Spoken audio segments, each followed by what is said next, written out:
yetin yağlayalar, ahir yeri yağlayalar. Bir jedimler bevreni, ey yaşlılar kulak koyam yaşlarım doğrunu. Mihmanına kedi datan ağlı biriler haney. Türkmen halkı el badala ağlı birdir, ağlı bir balaling ağlı.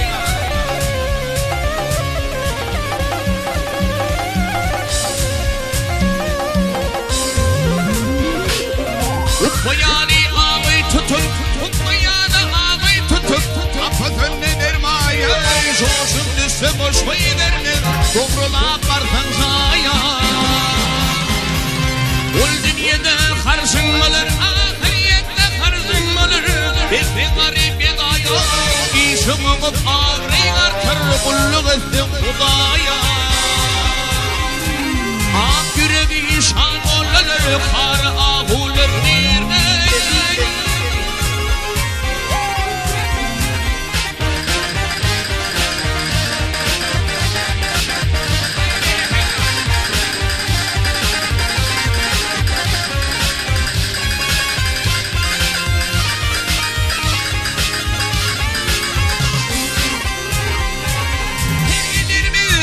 Çıkardı kuşlar yanına, yanına, yanına.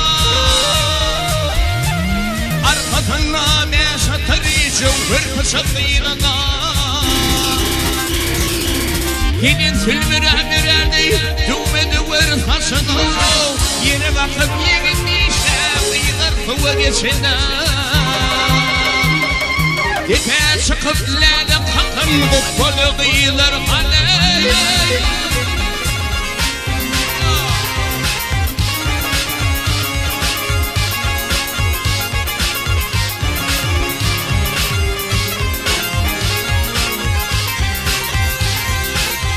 İndi de buluptur toyda, iyi misin keyif etmene.